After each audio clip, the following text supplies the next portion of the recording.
Hey gang, you and I are going to see Margot today, but first, it snowed last night and it is so beautiful out.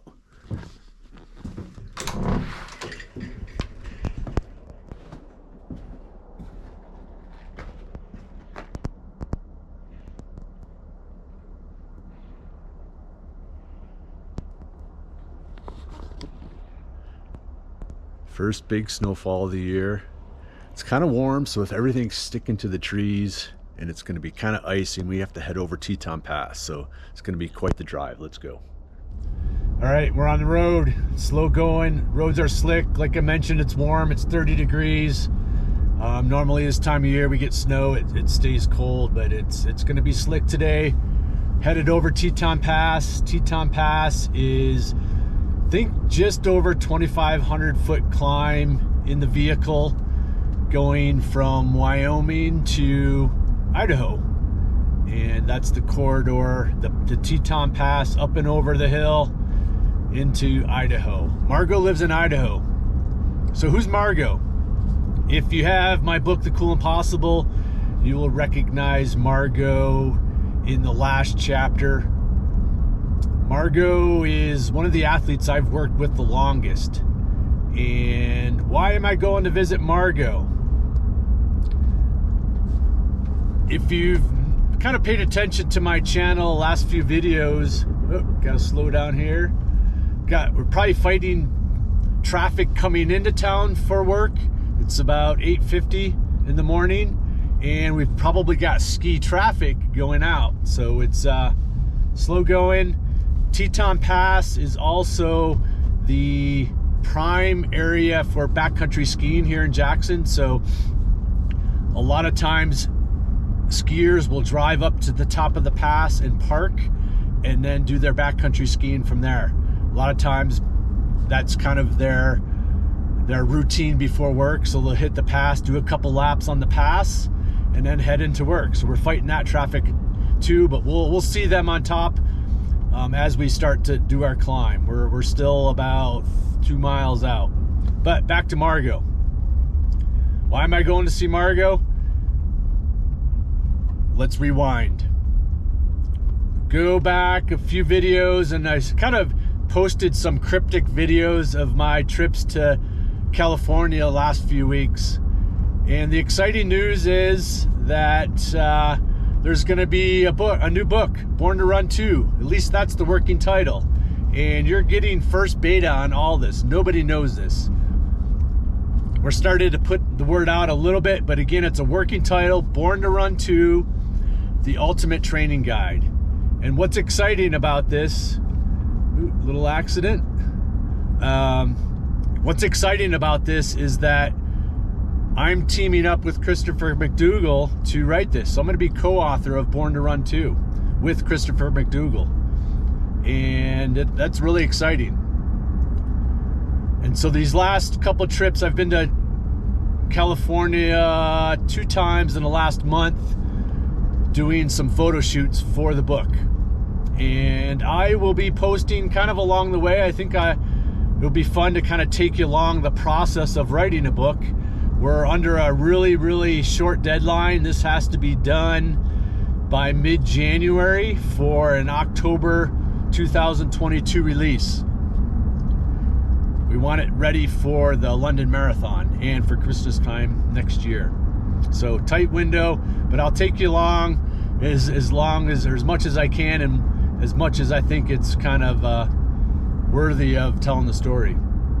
So that's why we're headed to Margot's.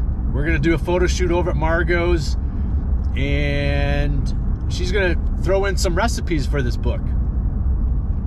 We're gonna do some food photos of Margot and kind of take a tour of. Margot lives on a farm over in Idaho where they have chickens and all sorts of animals at the farm, and she's gotta slow down here, merging traffic. So yeah, they've kind of live on a farm in Idaho, and we're gonna go check it out and check out some of her recipes. Not going to talk too much about the recipes. You're going to have to wait for the book for that, obviously, but should be a fun day, and we'll get to meet Margot. So that's what we're doing. Wow, lots of traffic. Kind of see the traffic coming into town, and we're crossing the Snake River right now. There's the Snake, either side. And further up the road is Teton Pass. So here we go. What's really cool about Margot is that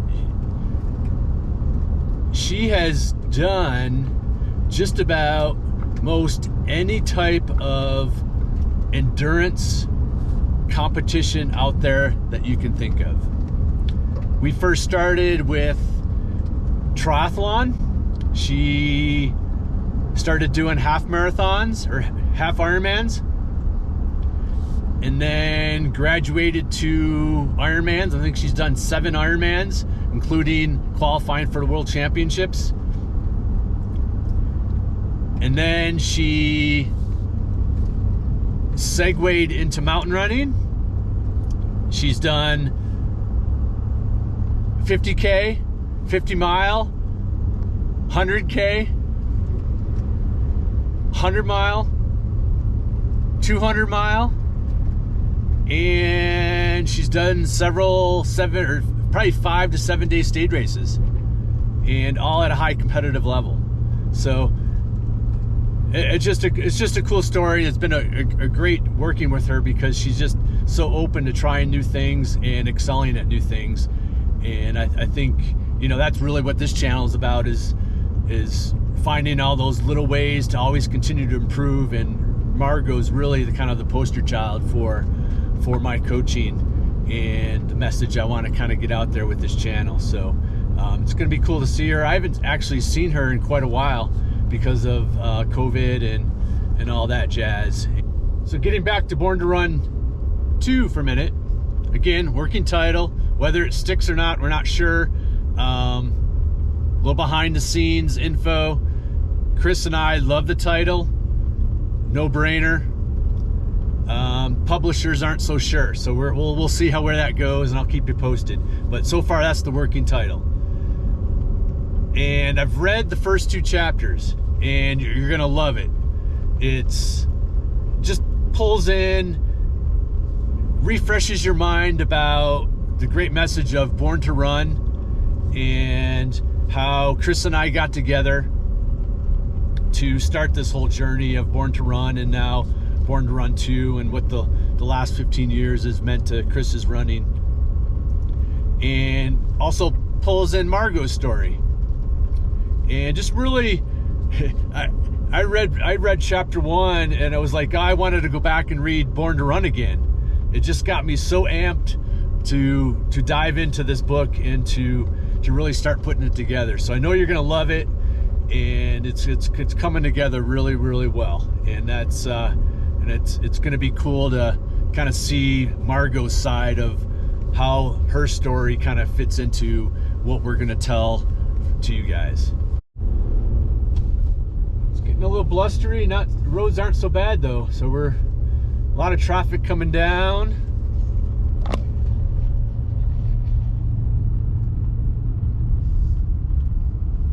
But slow going, about 20 miles an hour. Lots of 180 turns.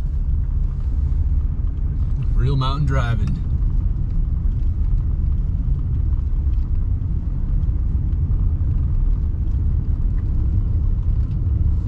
About halfway up the pass. And this video is going to be all over the place. I want to shout out to my good friend Robert in Australia. He sent me the Teskey Brothers CD. He's a longtime fan of Born to Run, and now consider him a good friend. He's always very interactive in social media platforms and is very supportive of Born to Run and the Cool Impossible project. So thank you, Robert, for the CD, and thank goodness I have a 2007 vehicle that's still going strong, 117,000 miles, just getting going with this baby. And it's got a CD port that I can actually put in a CD and listen to. So thank goodness, still have an oldie but a goodie vehicle, and no need to upgrade anytime soon. All right, getting close to the summit. You can see, got some skiers skiing up the pass to ski down. You're not gonna be able to see much, but right up here is the top of the pass, and there's gonna be a boatload of people parked, skiing up, skinning up, skiing down, hiking up, skiing down. And this is the top of the pass where everybody comes to get their backcountry fix. And the parking lot looks loaded. Yep. Everybody's, this dude's gonna boot pack up Glory, which is one of the ski runs over here. And now we're headed down the pass into Idaho, which can always be sketched because it's really pretty steep right here.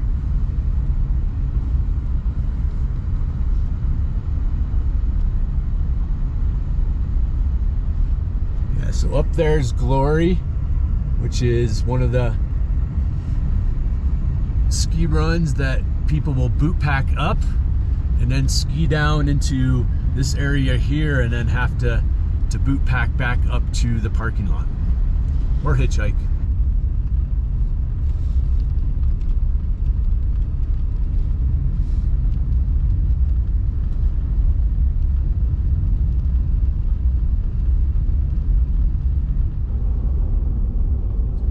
Okay, we're still in Wyoming, but we're going down the pass and we're coming up to another parking lot, trailhead area that people will skin up, ski down.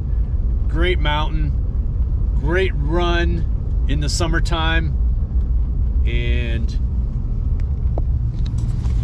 one of the kind of really cool trail runs in the summer to get a short peak in that's not too long if you don't have all day for a huge mountain run. It's good to come here and get up Mount Taylor and get a true mountain run in for a very short period of time. So but they're skiing it now. And actually the last time I ran Mount Taylor was with Margot.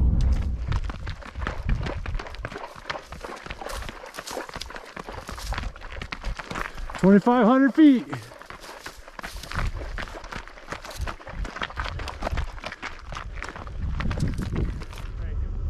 Hey, I had no idea what the pass was going to be like, so I'm early. I'm at the gas station just coming off the pass, so I was going to put your address in here. So,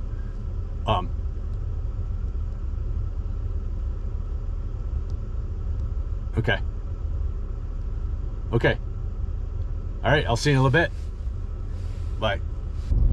All right, Margot's ready for us, and we're just popping into Victor, Idaho. Quaint little town, little Wild West town of Idaho.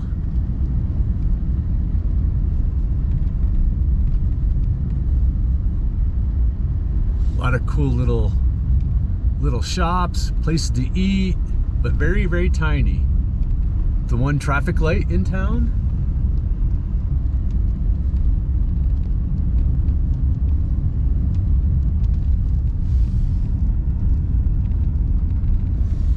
Library. In 1,000 feet, turn left onto Cedrone Road. You've arrived.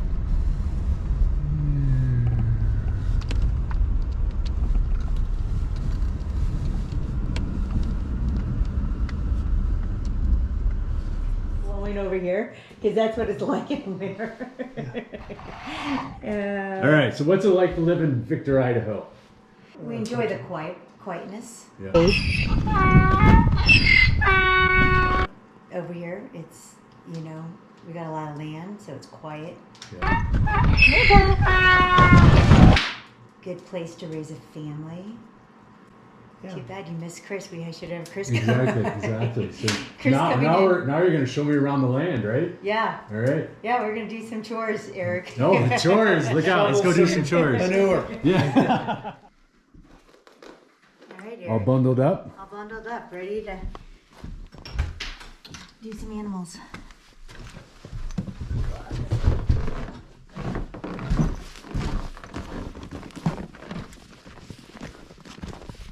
Got some sun coming. That's nice. We done with the snow for a while? Have you looked? I think tomorrow we're supposed to get some garden. Garden. Not gardening weather. Not gardening anymore, but wait, hold on. I'll take you to the greenhouse.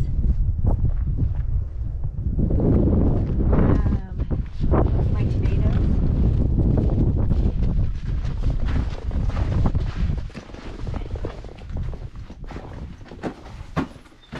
Fat bike. A fat bike. So this is pretty much, it's a pit right now, but look at these, my cherry tomatoes. All winter long we'll get cherry tomatoes. Ton of them coming Nice. over here. How warm do you have to keep it in here? Just like it is. Yeah. Uh-huh. But will it obviously get colder? No. Or, no. No, actually, this is pretty cold. Here, try one. Yummy. Isn't that amazing? Oh, so good. I know. So good. My treadmill. Treadmill. Was my endless pool. We sold it. Oh, there's junk in there. Do you know that? I don't. Nice pair of Saucony Peregrines. Really good shoes. Don't look at these. Those are my treadmill shoes. Yeah. Yeah, I do a little painting over there. Nice. Yeah. Oh, that was the race. That was the race right after that was the first Worlds. Yeah. Where was that at? Florida. It's cool with you in the reflection. Oh, yeah. You can't see it. Yeah, I can hear. Yeah. Nice. There's no date on it. What was the date? I don't know. I don't remember the date. I was trying. I'll look it up. Yeah. And then these are all these are my favorite medals that I saved. What's your favorite? One of your favorites? What one are you most proud of? out here? Well, some of them aren't my medals, but this is a cool one. This was given to me. Who's the runner, the Solomon runner from Nepal? Mira Ray. Yeah. She gave out everybody the white scarf after that was Mount Rosa. Yeah, go through a couple of them. El Cruz, this was in Patagonia. God, I forgot about that race. Yeah, it's like a wind chime. This is Madagascar, Erasing the Planet. I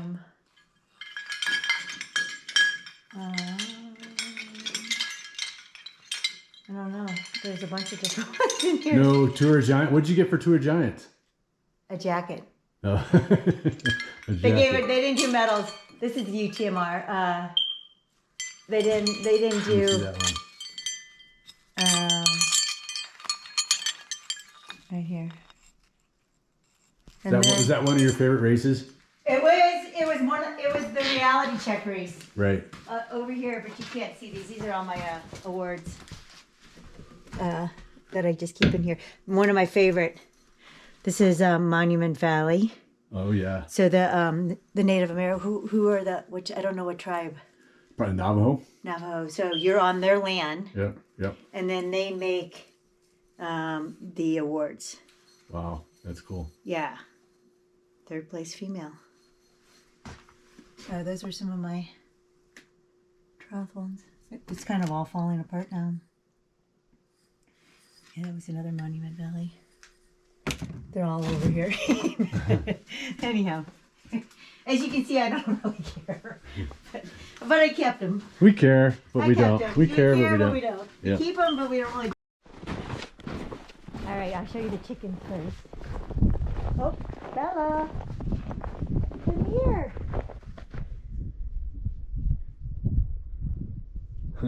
Bella's free range. Come here. Hi. Hi. This is Bella. Say hi, Bella.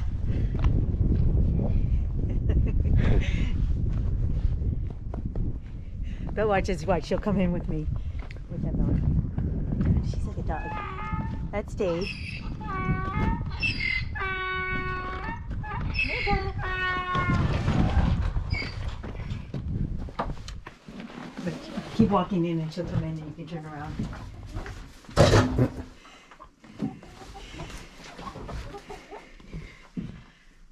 They're inside because it's so cold and they're molting right now, so they're not laying many eggs. We have one blue egg. Very good. They can go outside, but they don't want to because it's snowing. Right.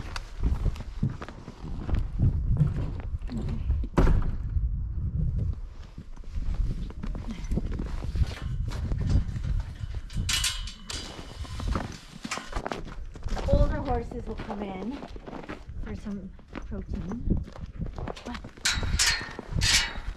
Nope, just this one. One more, not two. One more, not you. Come on, Pepper.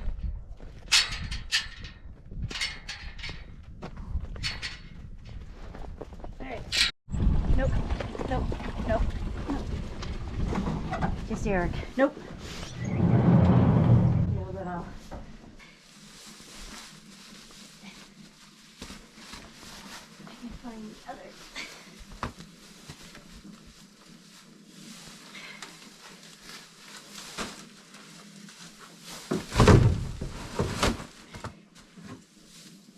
Ready?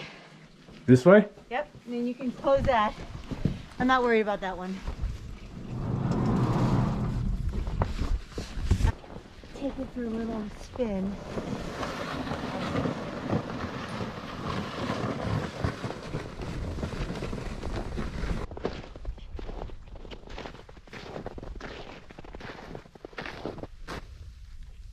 Okay, so this is called a wetland enhancement. So it's only about 3 feet deep, and they're little islands for birds to nest. And in the wintertime, if it gets cold enough before we get too much snow, we'll come on with the tractor and plow it and skate. And it S's around to another bigger pond where we'll play hockey. Pretty cool. Yeah, it is pretty cool.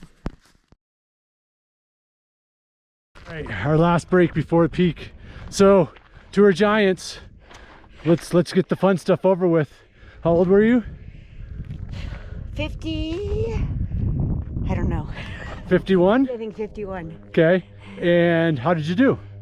Stats wise. 14th woman, 2nd American woman. So, you know, like when you say 5 minutes, every 5 minutes, 30-second pickups or whatever. Yep. God, I hate those. You know, because you don't want to do that. How do they help you though? Because they help at the end of the race when you want to like stop like that. I don't know what it does, but that's when it helps me. Right. What is it? I mean, is that right? I don't know what it Okay, helps. so what helped you when Tour Giants got hard and you had to actually turn around and walk backwards because of your hamstring? How did training help you for that? Oh my God, because you just don't give up. I mean, I was not going to give up. And how did training help you with that? I mean, Training because I did the things that I didn't want to do, which then in that kind of a situation It led translates. me to, yeah, it translates. Yeah. And there's no getting around that. No, and I literally was going backwards on stuff like this. Let's see it. Let's see the Tour of Giants. Here, well wait, I was like this, literally going like that, backwards. Now you're making me go backwards. Yeah, it wasn't pretty. Little smoke. All right. Tour Giants. changed your life? How did it change your life? So when I got injured, I guess it was a common injury. I kind of lost my quad muscle, which made my knee swell. And the docs there said I wasn't going to hurt anything permanently. It was just incredibly painful. What mile was this? Do you remember? I had 150K to go. So 50K, not 150K. No, like I broke my race down into 750Ks. So I had one more leg to go. Basically one more mountain. So 30 miles to go. 30 miles to go. And I was pretty much trashed on my one leg. And the doctor said, I knew I wasn't hurting myself, so they said I have plenty of time, like just take it easy. So I kept moving and they wrapped me up. And I got to a point where I had cell service and I had my husband call you. And I said, to tell you that I was injured and give Tim some pointers to help me. And I started to rain and I went in and I saw Tim and like I lay down and fell asleep and he massaged my leg like you told him. He woke me up after 20 minutes and he said, okay, let's get going. It was pouring by this time and he was sending me back out in the rain. Was it at night or was it during the day? It was like 6 o'clock, so brutal time. Like morning or evening? Evening. Yep. And I basically had one more night to go and I was going to finish that next morning-ish. It took me to the afternoon. Anyhow, he sent me out and he had faith in me. You had faith in me. I had faith that I was going to somehow make it up and down another mountain. And however I could, backwards, you know, hopping, hobbling. And I did. And how do you deal with that? I mean, you mentioned this was life-changing when you crossed that finish line. How do you separate the one step after the other? It's such a cliche, but that is exactly what it is. And earlier we talked about how you make racing a lifestyle, and how did that help you finish that race when most people would have called it a day? It was incredibly painful. I was swollen, but I never put in my brain to stop or give up. It just never entered. It never entered my brain. I knew I was in trouble. I knew I was going to slow down. I was doing incredibly well in the standings. That left. And I just really then focused on finishing, literally, like you say, doing whatever necessary. I figured I tried to walk every which way. However I could do it, I would do it. I kept rewrapping. They checked me every aid station to make sure I was still safe. And just my mindset was go. And so was my husband's and so was yours. So never entered your mind. You mentioned earlier that age never enters your mind. No. So how does this, first of all, let's finish this up with how was the finish line life-changing for you? What did it mean to you? Gosh, it means literally you can do anything you put your mind to it. That's cliche. But but you hear it over and over again, and that's one more example of how it works. It's mind over matter. It was, my body could still continue on. I just had to mentally be there and say it's going to happen, and it did. So that's, I guess, life-changing. You can take that in any aspect of your life, not just physical. And I think what's key here is that you didn't have expectations about what that race should feel like, look like. Is that at every moment, whether you were feeling good or bad, you did what you could do. When you were feeling good, you were going well. You did what you could do. When you were going bad, you still did what you could do. And there's really no difference there. No. It's a mindset of doing what you can do to accomplish the task. And that is very, very powerful versus going in and having the race already planned out of what you thought it was going to look like. Because if you race with that mindset and then you get injured, all of a sudden the chapter has changed and it's not looking like you want it to look. And that's when we start to quit. Yeah, I can guarantee pretty much there's not one race in my 20 plus years that it's been as easy as I thought it was going to be. Right. I mean, on paper and like looking at blogs and doing everything, you think this is not going to be that hard. It's always that hard and harder. Something always happens, especially in ultras. So, yeah. And do you think that's necessary? What, to have something always happen? Yeah, for it to be rewarding. Oh, I do. Yeah. I mean, I can't tell. There's very few people who probably have perfect races that Well, they actually went exactly how they thought it was going to go. I heard an interview the other day of the ultra runner who's done the most 100-mile races. He said he's had maybe 5 good races. Yeah. And he's won many of those. And I would say the Tour de Giants was a great race, and I struggled for 50K. Yeah.